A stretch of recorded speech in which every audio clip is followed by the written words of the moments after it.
예.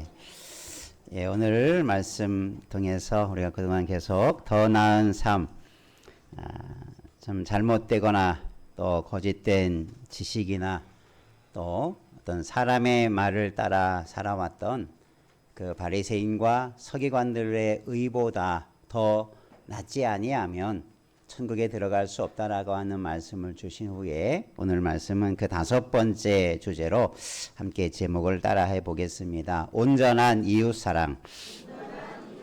네, 우리가 사랑 혹은 이웃을 사랑하라라는 이 말씀이 어떻게 변질되고 왜곡되었는지, 그리고 우리는 그것을 어떻게 바르게 지켜야 하는지 오늘 말씀을 통해서 함께 알아가고 또 우리가 바른 진리 위에서 말씀 위에 바른 신앙의 삶을 더 나은 삶을 향하여 나아가는 은혜가 있기를 주님의 이름으로 축복합니다.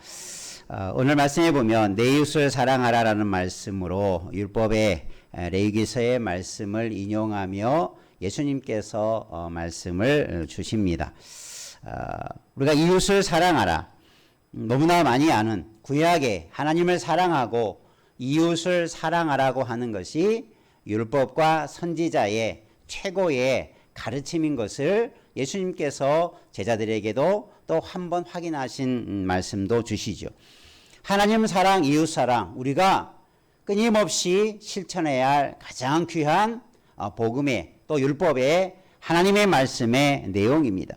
그러면 이것에 대한 당시의 유대인들의 잘못된 것들이 무엇이었는가를 이야기해서 먼저 우리가 생각해 볼 게 뭐냐면, 과연 그러면 성경에서 내 이웃을 내 몸과 같이 사랑하라 하셨는데 과연 내 이웃이 누구인가 라고 하는 질문을 우리가 한번 던져 봐야 합니다.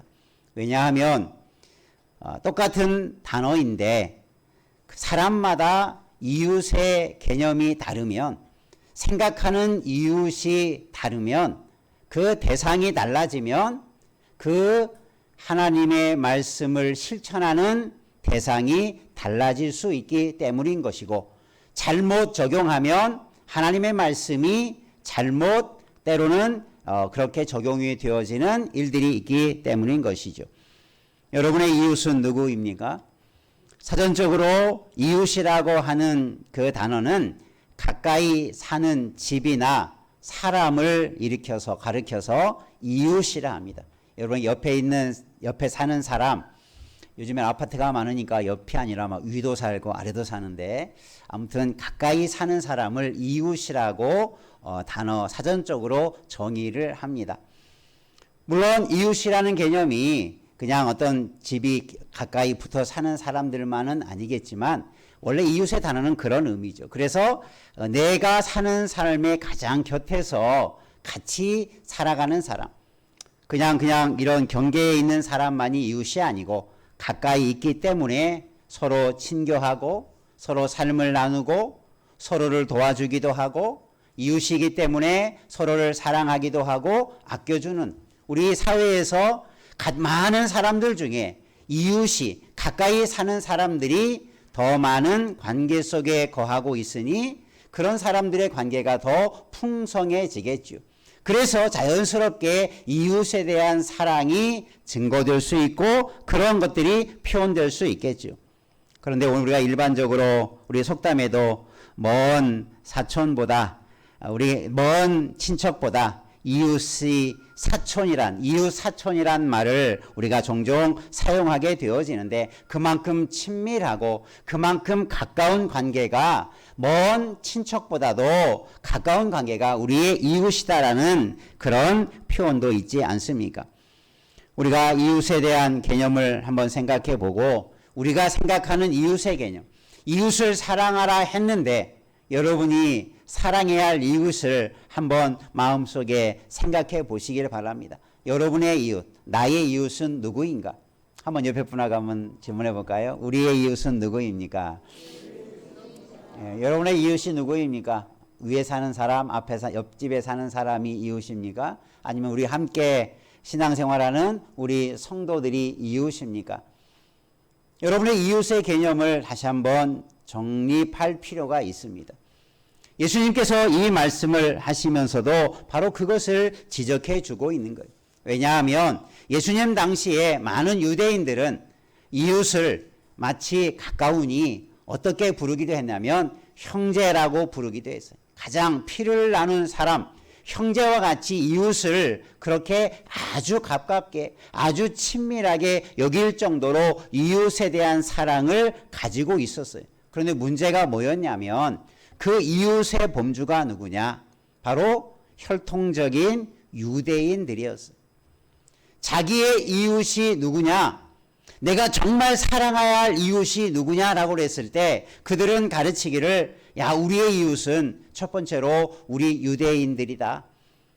아브라함의 혈통을 가진 사람만이 우리의 이웃이다. 이렇게 점점 하나님의 말씀의 이웃사랑이라고 하는 그 대상을 축소해서 그것을 설명하고 가르치기 시작합니다.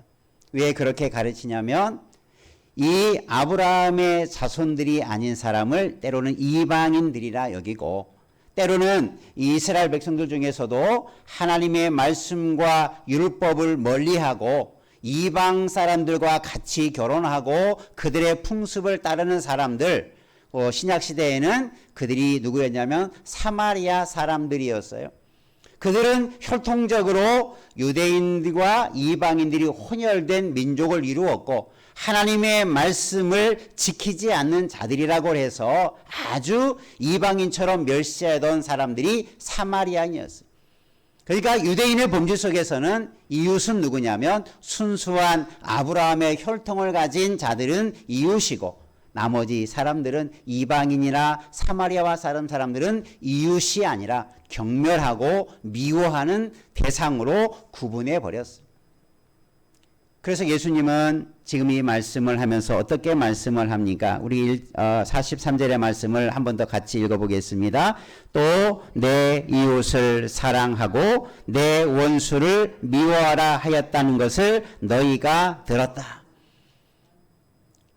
예수님 당시에 많은 바리새인과 율법사들은 어떻게 이 레위기의 말씀을 이웃사랑의 말씀을 가르쳤냐면 거기에 한 가지를 덧붙여서 가르쳤어요.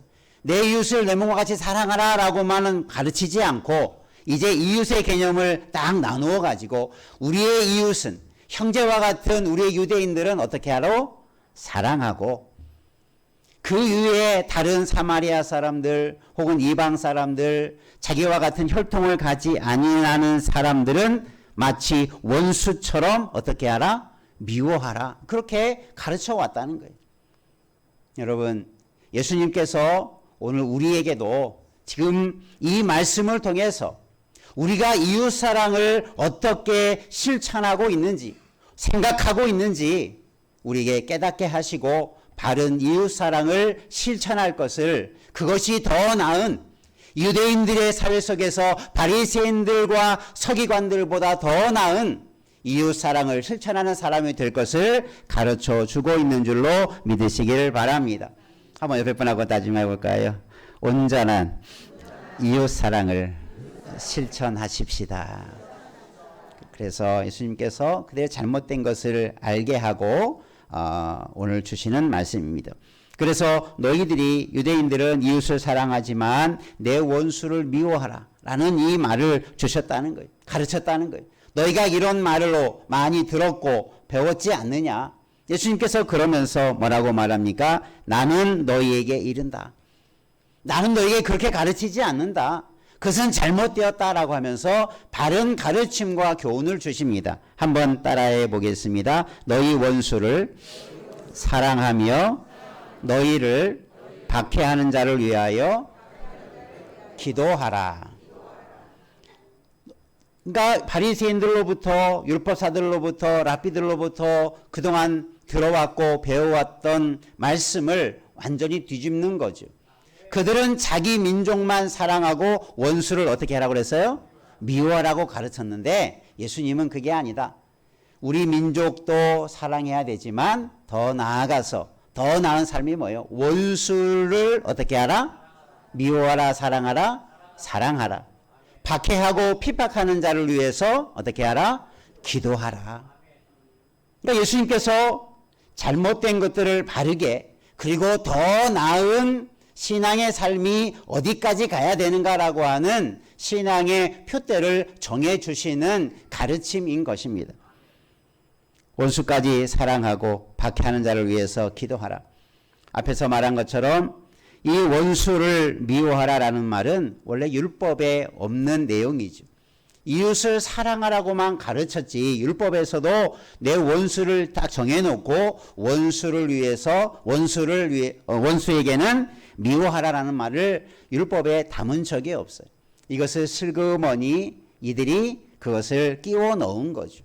말씀이 아닌 것을 말씀인 것처럼 해석하고 끼워 넣어서 그들이 잘못되게, 그래서 그들의 이웃사랑은 그들의 가르침을 따라서 이웃을 사랑하면 자기가 사랑하는 민족은 얼마나 뜨겁게 사랑하고 나머지 사람들은 미워해도 이것이 율법을 잘 지키는 것으로 착각하고 있었어요. 자기가 원수까지 사랑하지 못하고 박해하는 자를 위해서 기도하지 못하는 것은 죄가 아니었어요. 잘못이 아니었어요.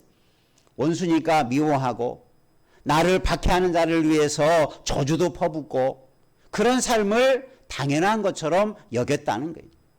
여러분 어떻습니까? 뒤에 가서 다시 설명하겠지만 오늘 우리는 내 이웃을 누구까지 이웃의 범주에 둬야 되는가? 한번 따라해 볼까요? 원수도 내 이웃이고 나를 힘들게 하는 사람도 내 이웃입니다. 원수까지도 내 이웃으로 여긴다면 이웃이 아닌 사람이 누구이겠습니까? 이웃이라고 하는 범주를 예수님께서 이렇게까지 말씀하신 것은 곧 우리가 사랑해야 할 이웃의 범주는 모든 사람을 한결같이 내 형제를 사랑하는 듯한 그런 마음을 가지고 한결같이 모든 사람을 어떻게 하라? 사랑해야 된다. 그것을 가르쳐 주고자 하는 것입니다.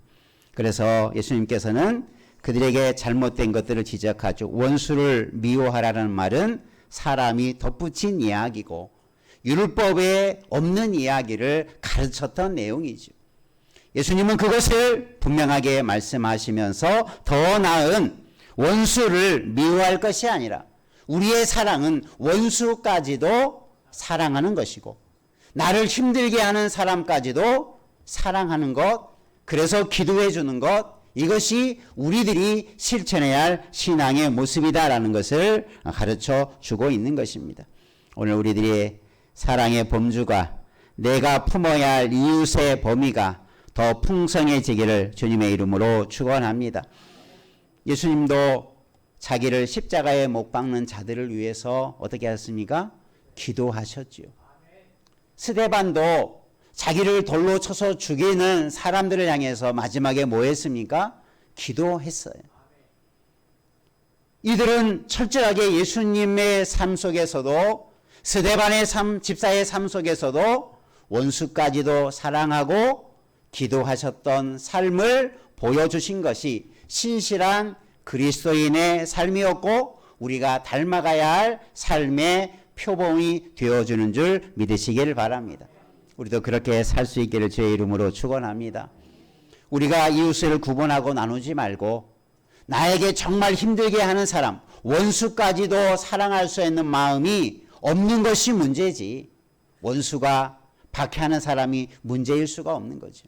세상에 누가 다 좋은 사람만 있고 세상에 다 누가 나에게만 좋게 대하는 사람이 어떻게 있을 수 있겠습니까? 나 스스로도 그러지 않습니까? 우리도 스스로도 잘 대해주는 사람이 있고 잘 못 대해주는 사람도 있지 않습니까? 심지어 가정 안에서도 조금 더 사랑하는 놈이 있고 덜 사랑하는 놈이 있지 않습니까? 여러분 우리의 마음은 좁을 수밖에 없어요. 그러나 문제는 그것을 정당화하거나 그것이 잘못인 줄 깨닫지 못하는 것이 더 악한 것입니다. 아, 나는 너무나 부족하구나. 나는 사랑이 너무나 부족한 사람이구나. 내 마음이 너무나 좁은 사람이구나. 그래서 내 마음이 넓혀지고 내가 한 사람이라도 더 사랑하고자 하는 마음을 달라고 기도하고 부르짖고 그런 마음으로 나아가는 것이 우리의 신앙의 모습이지 않겠습니까? 그것이 주님을 닮는 사랑의 사람의 모습이지 않겠습니까? 여러분, 이후로 우리의 이웃의 범주가 넓어지고 우리의 마음에 모든 사람을 원수까지도 사랑하라 하셨으니 우리가 모든 사람을 사랑할 수 있는 사람 되기를 힘써가기를 축복합니다.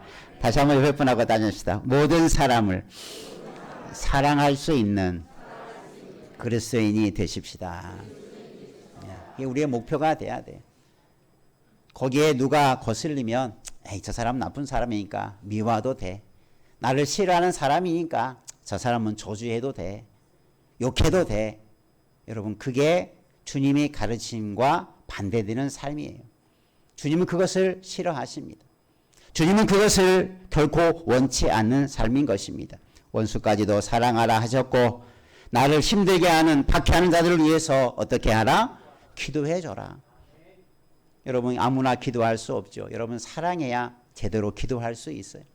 기도해 주라라고 하는 것은 정말 나를 힘들게 하는 사람, 그 사람이 잘못되기를 위해서 기도해 주라는 게 아니라 하나님 그 사람 저주하라고 기도하는 게 아니라 그 사람이 정말 바르게 나와의 관계가 바르게 회복되게 나를 지금은 힘들게 하지만 그 사람이 바른 삶을 살아가게 다른 사람을 아프게 하지 않게 다른 사람을 상처 주지 않도록 내가 당하는 그 아픔이 다른 사람에게 또 이어지지 않도록 그를 위해서 진정으로 기도해 줄 줄 아는 그런 마음, 이것이 주님이 요구하시는 마음인 줄로 믿습니다. 여러분, 나를 힘들게 하는 사람 위해서 더 기도해 주시기를 바랍니다. 미워하는 사람 더 기도해 주시기 바랍니다. 그게 우리가 주님의 가르침을 받아 살아가는 삶의 우리의 모습일 것입니다. 그런 자에게 주님은 큰 은혜를 주실 것입니다. 그런 자에게 그렇게 주님의 말씀을 따라 실천하는 자에게 은혜와 복을 주실 줄로 믿습니다. 그래서 예수님은 바로 원수까지도 사랑하고 너희끼리만 사랑하지 말고 원수까지도 사랑하고 힘들게 박해하는 사람을 위해서도 그렇게 기도해 주라. 이것이 주님이 첫 번째 가르쳐 주시는 말씀입니다. 두 번째 한번 따라 합시다. 하나님의 온전하심과 같이 온전하라. 원수까지 사랑하고 또 박해한 사람을 위해서 기도해 주는 것, 그것을 더 설명해 주면서 어떤 말씀을 하냐면 하나님 이야기를 하십니다. 하나님은 이같이 45절에 보면 이같이 한즉, 이같이가 어떤 겁니까? 원수를 사랑하고 박해하는 줄에서 기도하면 이같이 한즉 하늘에 계신 너희 아버지의 뭐가 된다? 아들이 된다. 이 말은 내가 선을 행하고 사랑하고 기도하면 하나님의 아들이 된다는 말이 아니라 하나님의 아들이 되었으니 사랑하고 기도해 주면 하나님의 아들로서의 자격이 갖추어지는 것이다. 그것을 말해주고 있어요. 우리가 그리스도인이라면 그리스도인으로서의 자격이 말로만 그리스도인이 아니라 이름만 그리스도인이 아니라 그리스도인으로서 자격을 갖출 그런 행실을 갖게 되는데 그게 뭐라는 겁니까? 사랑하고 기도해 주는 것. 누구까지? 원수까지. 나를 박해하는 사람까지 기도해 주는 사람. 이게 하나님의 자녀로서의 바른 신분, 바른 자격을 갖춘 자가 된다. 하나님은 그런 사람을 원하신다. 예수님은 그렇게 가르쳐 주고 있습니다. 여러분, 하나님의 자녀로 부끄러움 없이 살기를 주의 이름으로 축원합니다. 그 척도 중에 하나가 내가 누구든지 사랑할 수 있는 마음, 내 마음속에 누구라도 미워하는 마음을 갖지 않도록 그런 마음을 버리고 사랑의 마음으로 바꿔가고 섬기며 베풀 수 있는 하나님의 자녀 되기를 주님의 이름으로 축원합니다. 그게 그리스도인의 본분이겠지요. 하나님을 믿는 자로서의 본분이겠죠. 그러면서 또 한 가지 하나님에 대해서 말씀하죠. 왜냐하면 하나님 그 이유를 또한 설명해 줍니다. 왜 그렇게 살아가야 되느냐?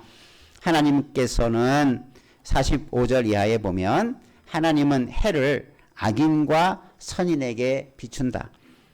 하나님은 비를 의로운 자와 불의한 자에게 내려주신다. 하나님을 한번 봐라. 하나님은 착하고 의로운 사람에게만 해를 주고 착하고 순종하는 자들에게만 비를 내려주는 게 아니라 하나님은 구분 없이 똑같이 해를 비춰주시고 비를 내려주신다. 하나님이 몰라서가 아니라 하나님께서 모든 인류에게 동일한 은혜를 베풀어 주신다. 그 사랑을 베풀어 주신다. 그러니 우리가 하나님의 자녀로서 우리도 그런 하나님의 넓은 마음과 사랑을 가지고 사랑하며 살아라 라고 우리에게 가르쳐 주는 것입니다. 그러면서 결론적으로 말하죠. 하나님이 이처럼 온전하니 너희도 온전하다. 베드로서 보면 하나님이 거룩하니 너희도 거룩하라. 이 말의 핵심이 뭐냐면 우리는 하나님의 형상으로 지음받은 하나님의 성품을 소유한 자이기 때문입니다. 하나님이 하나님을 모르는 자들에게, 하나님의 자녀가 아닌 자들에게 이웃을 사랑하라고 말씀하지 않아요. 하나님은 지금 우리에게 이웃을 사랑하라고, 하나님의 자녀로서 하나님의 그 선하시고 의로우심과 공평하심을 우리가 맛보았기에 우리도 그 하나님을 본받아 온전함과 거룩함과 사랑함으로 섬기라, 그렇게 말씀하고 있어요. 여러분, 우리는 할 수 있는 줄 믿으시기를 바랍니다. 왜냐하면 내가 하나님의 성품을 닮고 소유한 자가 되었기 때문입니다. 하나님은 사랑이시다. 이 말이 하나님을 가장 대표하는 하나님의 성품을 대표하는 한 말씀일 것입니다. 하나님은 사랑 자체시다.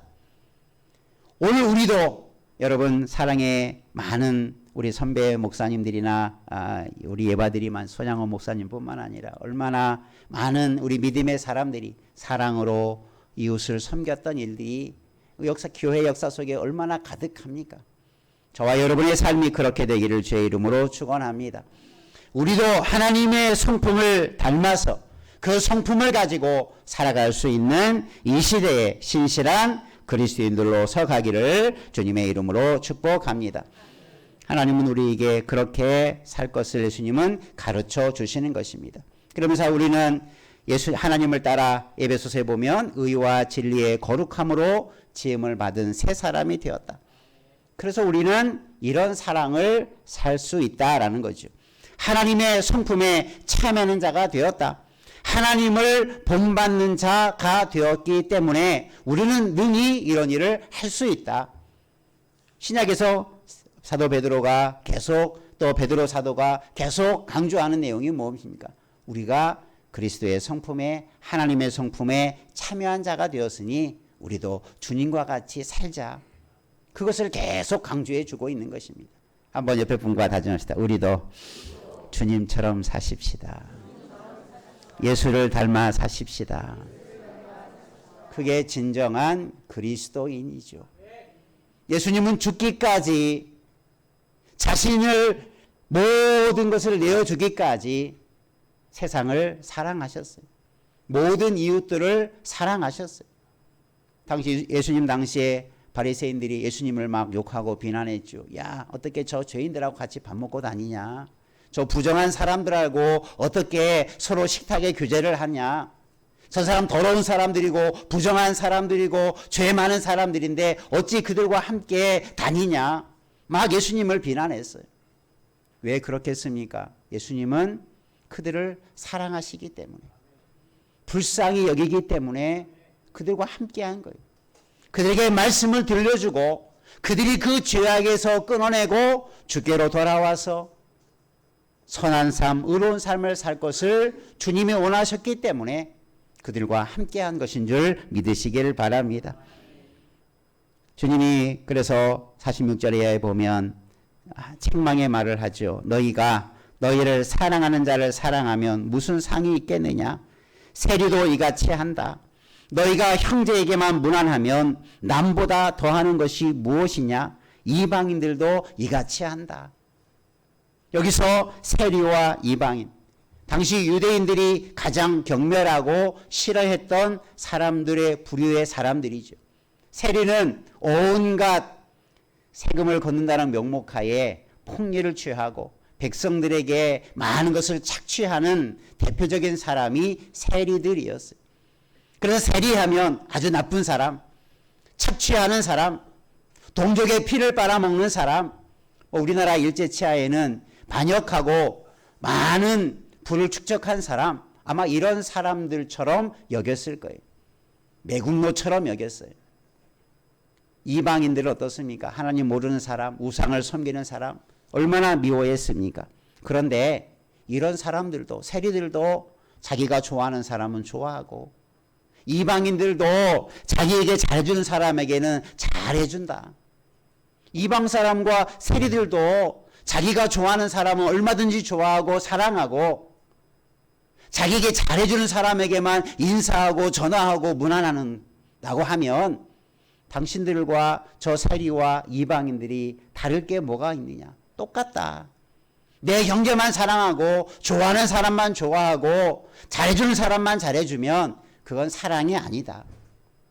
여러분, 우리의 사랑의 한계는 이 말씀 앞에 자유로운 사람은 아무도 없을 것입니다.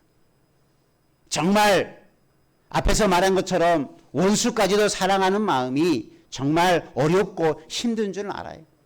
나에게 잘못 대해주는 사람을 잘 대해주는 것이 정말 힘든 것인 줄 주님이 몰라서 그렇게 하라고 했겠습니까?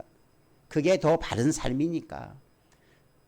그냥 처음에 가르침처럼 야, 너 사랑하는 사람 사랑하고 너 미워하는 사람은, 너 원수들은 그냥 미워해도 돼. 이러면 마음 편하죠. 아, 저 사람은 나에게 잘못하니까 막 미워해도 돼. 그렇게 가르치면 아무런 마음의 양심에 가책이 없죠. 미워하면서도 욕하면서도 저주하면서도 그것은 바른 것처럼 생각할 것입니다. 여러분, 우리는 그렇게 살면 안 됩니다. 예수님 그걸 가르쳐 주는 거예요. 우리는 원수까지도 그럼에도 사랑해 줄 줄 알아야 되고, 나를 힘들게 하는 사람까지도 기도해 줄 줄 아는 사람이 돼야 더 나은 그리스도인이 된다. 그것을 가르쳐 주고 있습니다. 우리가 누가복음에 예수님은 선한 사마리아의 비유를 잘 가르쳐 주죠. 예수님이 마지막에 묻죠. 누가 내 이웃이냐?